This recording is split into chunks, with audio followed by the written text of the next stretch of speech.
Okay, बिस्मिल्लाहिर्रहमानिर्रहीम। So first session में हम यहाँ तक पढ़ चुके थे कि यानी प्रोटेक्शन क्यों ज़रूरी है, और यानी बाकायदा हमने इलेक्ट्रिकल एनर्जी सिस्टम से स्टार्ट किया, फिर हम आहिस्ता आहिस्ता प्रोटेक्शन की तरफ आते रहे। ठीक है, तो यानी मैं फर्स्ट सेशन में बता रहा था कि यानी चांसेस ऑफ फॉल्ट जो है वो यानी लाइन टू ग्राउंड की वो सबसे ज़्यादा है, वो 85% है। Okay, why do we need protection? Avoid abnormal operating reason of for equipment safety. ठीक है, जो एबनॉर्मल ऑपरेटिंग रीजन्स हैं उनको अवॉइड करना है, यानी उनको ब्लॉक करना है, और हेल्दी रीजन से उनको यानी बचाना है। Even more important is safety of the human personal. जो ह्यूमन वर्कर्स हैं, पर्सनल्स हैं, ऑपरेटर्स हैं, या ऑब्जर्वर्स हैं, या टेस्टर्स हैं, ठीक है, तो टेक्नीशियंस हैं, तो इनकी सेफ्टी जो है वो सबसे इम्पोर्टेंट है, which may be endangered due to exposure to live parts under fault or abnormal operating condition। यानी वो ये समझ रहे होंगे कि ये तो यानी मेरे लिए वो है, यानी यानी फॉल्ट फैटल नहीं है, मगर वो उनके लिए फैटल होगा।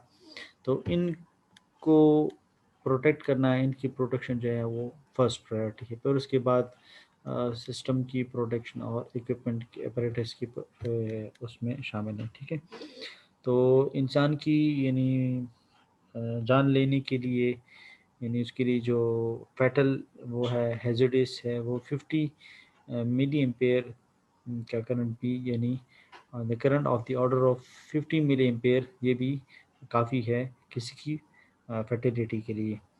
So whenever human security is sacrificed or there exists possibility of equipment damage, it is necessary to isolate and de-energize the equipment। अगर किसी equipment के बारे में आप यानी ये है कि अगर उसको ह्यूमन सिक्योरिटी का इशू उसमें आ रहा है, यानी अगर कोई उसको हाथ लगाएगा या यानी उसको स्टार्ट करेगा, तो आप ये समझते हैं कि वो यानी इसमें फॉल्ट है, यानी उसकी जो बॉडी है वो शॉर्ट हो गई है, या इस तरह कोई और फॉल्ट इसमें आकर हो गया है। तो इसका तरीका ये है कि आप इसको डी एनर्जाइज करें, यानी उसको से पावर सप्लाई काट दें। To conclude, every electrical equipment has to be monitored to protect it and provide human safety under abnormal operating condition. तो यानी समरी ये है कि हम हमारी जो फर्स्ट प्रायोरिटी वो ह्यूमन सेफ्टी है अंडर एबनॉर्मल ऑपरेटिंग कंडीशंस। ठीक है, यानी इससे पहले मैं जो बता चुका हूँ कि यानी सर्किट ब्रेकर्स हैं, तो उनमें आर्क अगर प्रॉपर्ली क्विंच नहीं हुआ, तो मैंने हमें ये तो बाहर से ये लग रहा होगा कि वो फॉल्टी जो है करंट वो ब्लॉक हो गया है हेल्दी से, मगर इस तरह नहीं होगा, तो वो ह्यूमन की सेफ्टी के लिए ख़तरनाक हो सकता है। तो इन तरह की एबनॉर्मल कंडीशंस के लिए की प्रोटेक्शन के लिए हम इस तरह करते हैं कि प्राइमरी प्रोटेक्शन के साथ साथ सेकेंडरी प्रोटेक्शन भी वो हम इंस्टॉल करते हैं। ठीक है, इसमें कुछ माइक्रो प्रोसेसर्स बेस्ड रिलेज भी होंगी, तो उनको भी हम पढ़ेंगे। ठीक है, कंट्रोल यूनिट्स इसको भी हम पढ़ेंगे। Electrical protection system should protect apparatus and system, human safety भी, और सिस्टम की सेफ्टी भी, और apparatus की सेफ्टी भी। तो ये तीनों हमारा वो है, फर्स्ट प्रायोरिटी ह्यूमन की है। सही। अच्छा, फिर उसके बाद अ, अब ये जो है यानी कुछ थोड़ा बहुत आप लोगों को कोर्स आउटलाइन के बारे में बताया जा रहा है। सो ऑब्जेक्टिव क्या है? Remove faults as quickly as possible while leaving much of the system intact intact as possible। सही। हमारा काम क्या होगा कि फॉल्ट को क्विकली उसको डिटेक्ट करें, उसको उसको आइसोलेट करें हेल्दी पोर्शन से, और इसको जल्दी से जल्दी यानी फॉल्ट को करेक्ट करके उसको दोबारा यानी सिस्टम का हिस्सा बनाया जाए। ठीक है, सो ये तो हुआ objective. Impacts of protection on power system, local protection, larger system issues, power quality.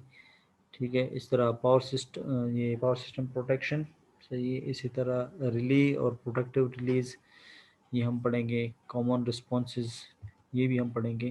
सही। Sequence of events when A fault अगर, सो सीक्वेंस क्या होगा हमारा, मैंने आपको बताया था कि वो जोन्स वगैरह हम पढ़ेंगे। तो इस तरह अप्रेटिस की प्रोटेक्शन ये भी हम पढ़ेंगे, यानी ट्रांसमिशन लाइन की प्रोटेक्शन, ट्रांसफार्मर की प्रोटेक्शन, जनरेटर की प्रोटेक्शन, मोटर की और बस बार की प्रोटेक्शन से, और सिस्टम प्रोटेक्शन भी हम पढ़ेंगे। देखिए यहाँ पे वो ब्लैकआउट्स का जिक्र आ गया, ठीक है, ब्लैकआउट्स के बारे में भी हम पढ़ेंगे। So local protection of immediate equipment जो कि डायरेक्टली कनेक्ट है, तो वो इमीडिएट इक्विपमेंट कहलाता है, ठीक है। कुछ इनडायरेक्टली, यानी अब लाइटनिंग है तो लाइटनिंग तो सिर्फ ट्रांसमिशन लाइन पे पड़ती है, मगर ट्रांसमिशन लाइन से होते होते वो अगर बीच में उसको हेल्दी रीजन्स से आइसोलेट ना किया गया तो वो तो ज़ाहिर बात है ट्रांसमिट, वो लाइटनिंग का इफेक्ट जो है वो उसके ट्रांजिएंट्स वो ट्रांसमिट होके इक्विपमेंट तक पहुंचेंगी। तो अब लाइटनिंग को इमीडिएट जो इक्विपमेंट है वो ट्रांसमिशन लाइन है, सही है। फर्स्ट एक्सपोजर जिसे होती है उसको हम इमीडिएट कहते हैं, जिस तरह आप इमीडिएट बॉस कहते हैं, ठीक है। Minimise distribution of loads, disruption of loads, ठीक है। डिस्ट्रप्शन जो है वो इंटरप्शन को कहते हैं, सही। यानी इंटरप्शन तो आप लोग जानते हैं कि आइसोलेट होना। सो मिनिमम डिस्टरप्शन ऑफ लोड्स हो, रिड्यूस ड्यूरेशन व्हेन इंटरप्टेड, ठीक है। अगर इंटरप्शन हो भी तो कम वक्त के लिए हो। अच्छा, सिस्टम स्टेबिलिटी के बारे में पढ़ेंगे, उसकी क्वालिटी के बारे में भी हम पढ़ेंगे। ये कंटेंट है, ठीक है, ये पूरे चैप्टर्स हैं। ये अभी वैसे मैं नाम ले रहा हूँ मगर ये पूरे पूरे चैप्टर्स हैं इसमें, ठीक है। Impacts on impacts on power supply interruptions, longer interruptions, shorter interruptions, इस तरह longer dips, डिप ये जो वोल्टेज में इस तरह नीचे वोल्टेज की वैल्यू बहुत कम हो जाती है अंडर वोल्टेज, तो इनको हम डिप कहते हैं। तो शॉर्टर डिप्स, ठीक है, और लॉन्गर डिप्स। इस तरह सर्किट ब्रेकर्स, कम्युनिकेशन सिस्टम इसमें होता है, ठीक है। तो वो पूरा हम इंशाल्लाह पढ़ेंगे। और इसी तरह कोऑर्डिनेशन, मुख्तलिफ प्रोटेक्टिव इक्विपमेंट्स का आपस में जो कोऑर्डिनेशन होता है, एक दूसरे को इन्फॉर्मेशन देता है, तीसरे को इन्फॉर्मेशन देता है, फिर कुछ यानी इंफॉर्मेशन सिर्फ ले रहे होते हैं, वो इनपुट होती हैं, कुछ में सिर्फ आउटपुट होती हैं, कुछ डुअल काम करती हैं, सही, इनपुट आउटपुट दोनों के तौर पे काम करती हैं। तो ये कम्युनिकेशन सिस्टम और इनका कोऑर्डिनेशन वो भी हम हमारे कोर्स का हिस्सा है, सही। इसी तरह रिलेज जो है, प्रोटेक्टिव रिलेज पे रिलेज के टाइप्स हैं, तो वो भी हमारे कोर्स का हिस्सा है, ठीक है। इनवर्स टाइम है और इस तरह डायरेक्ट टाइम वो हैं, ठीक है, रेस्पॉन्स वाले रिलीज हैं। अच्छा, तो ये सिर्फ आप अभी इसके नाम सुन लें, बाकी ये जो है हमारे कोर्स का हिस्सा, ये पूरे चैप्टर्स हैं, ठीक है। इस तरह trips circuit breakers in some cases, closes circuit breakers in some cases, only issue alarms, ठीक है। बाज़ दफ़ा अलार्मिंग होती है, बाद दफ़ा आप लोगों ने बाकायदा सर्किट ब्रेकर को क्लोज करना है। अलार्मिंग ये है कि यानी यानी कमिंग फ्यूचर में, यानी या नियर फ्यूचर में अगर फॉल्ट अगर हो सकता है तो इसके लिए ये जो है यानी अलार्मिंग होती है, ठीक है, प्रेयर इन्फॉर्मेशन होती है।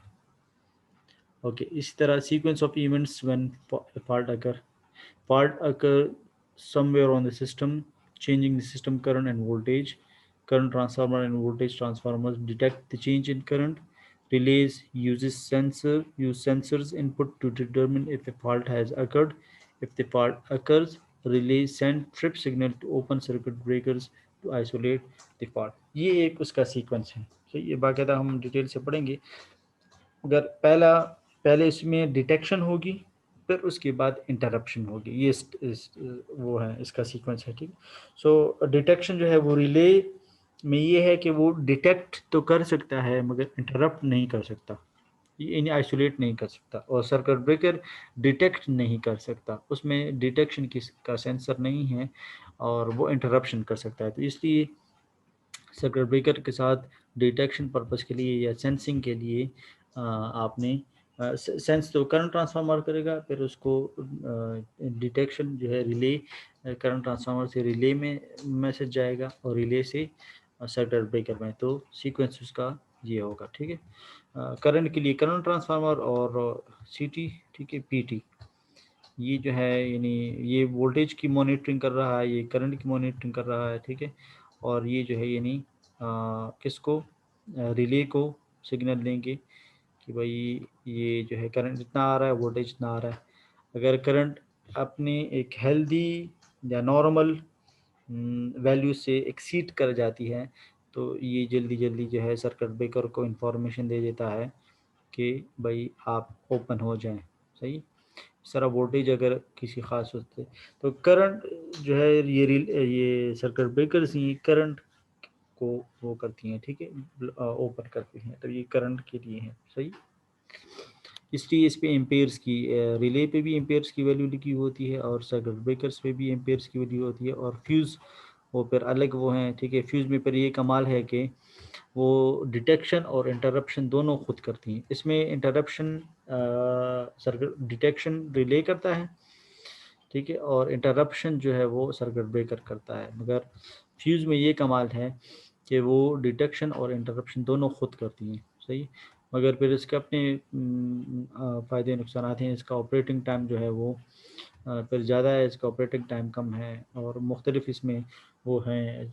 बाद में हम जब इनके चैप्टर्स पढ़ेंगे तो मैं आपको बताऊंगा कि यानी इस सिस्टम के क्या फ़ायदे नुकसान हैं और इसके क्योंकि यहाँ पे एक वायर लगा हुआ होता है। ठीक है, एलिमेंट, फ्यूज़ एलिमेंट जिसे कहते हैं, तो वो अमूमन हम घरों में भी यही करते हैं कि बस कोई सा वायर किसी भी मटेरियल का, किसी भी क्रॉस सेक्शनल एरिया का ले लेते हैं और वो लगा लेते हैं। इस तरह नहीं हो करना चाहिए। ठीक है, तो क्योंकि मटेरियल का भी अपना इस पे इम्पेक्ट होता है, और जो डाया है क्रॉस सेक्शनल एरिया उसका भी अपना इम्पेक्ट होता है इसके लिए। ठीक है, लेंथ जो है किसी भी लेंथ का हम ले लेते हैं, तो ये भी, तो इस चीज़ से हम फिर ये समझते हैं कि जो करंट गुज़र रहा है वो हेल्दी करंट है, हालांकि वो फॉल्टी करंट होगा, मगर फ्यूज़ एलिमेंट की गलत सिलेक्शन की वजह से हम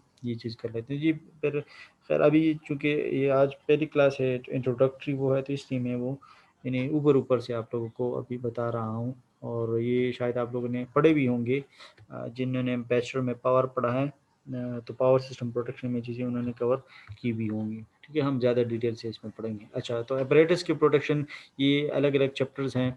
ट्रांसमिशन लाइन में किस तरह की वो हो सकती हैं। ठीक है, डिफरेंशियल प्रोटेक्शन सिस्टम है, और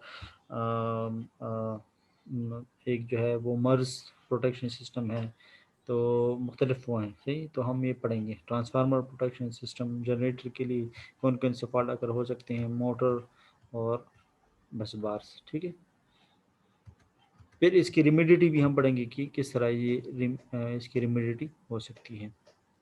ठीक, सो ये आज के लिए ही है। फिर इसके बाद हम ये देखें रिलीज़ हैं, रिलीज़ किस तरह काम, ये इसमें देखिए ये सीटी है, और ये पीटी या वीटी आप इसको कह सकते हैं, ये लगे हुए हैं सीटी सीरीज़ में और वीटी पैरेलल में।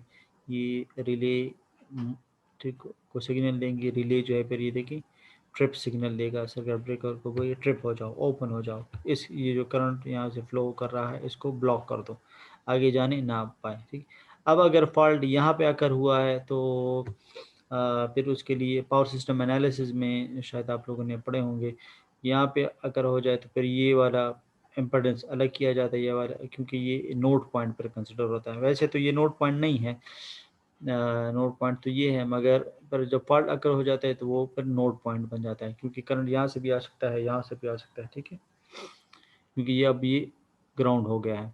इस तरह अगर यहाँ पे आकर हुआ है तो फिर इसके लिए अपने वो हैं कैलकुलेशंस हैं, तो पावर सिस्टम एनालिसिस में आप लोगों ने ये चीज़ें पढ़ी हुई होंगी। ठीक है, तो देखिए types of relay, electromechanical relay, solid state relay, numerical release, तो ये हम इंशाल्लाह फिर अपने अपकमिंग क्लासेस में कवर करेंगे। रिलीज़ के बाद फिर हम ये देखिए यहाँ पे रिलीज हुआ, फिर सर्किट ब्रेकर्स, क्योंकि सीक्वेंस यही चल रहा है ना, रिले होगा, रिले के बाद सर्किट डायग्राम में आपने पढ़ा कि पहले रिले है, ठीक है, फिर उसके बाद सर्किट ब्रेकर्स हैं। तो फिर सर्किट ब्रेकर्स की सिलेक्शन का क्राइटेरिया प्रोटेक्शन, ठीक है, प्राइमरी प्रोटेक्शन मैंने आपको बताया, बैकअप प्रोटेक्शन या सेकेंडरी प्रोटेक्शन भी, जोन्स ऑफ प्रोटेक्शन, ठीक है, ये जोन 1 है, ये जोन 2 है, तो ये भी इंशाल्लाह देखिए ये मुख्तलिफ जोन्स हैं, किधर फॉल्ट अकर हुआ है, फिर किसको किस तरह हेल्दी को फॉल्ट से आइसोलेट करना है, तो वो सारा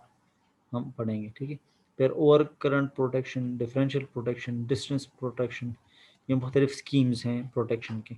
तो कहाँ पे डिफरेंशियल प्रोटेक्शन होगा, कहाँ पे डिस्टेंस प्रोटेक्शन होगा, वो भी हम इसमें कवर करेंगे। सही। Time delay, over current protection और इंस्टेंटेनियस ओवर करंट प्रोटेक्शन, ये इसमें देखिए इन्वर्स टाइम रिले यूज़ हुआ है, ठीक है। इन्वर्स टाइम रिले क्या होता है वो फिर हम बाद में पढ़ेंगे। सही।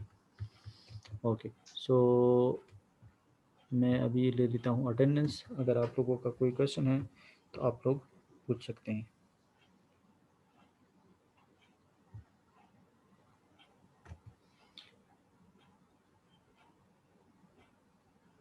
ओके, अगर नहीं है तो फिर मैं मीटिंग को लीव कर लेता हूँ। सही।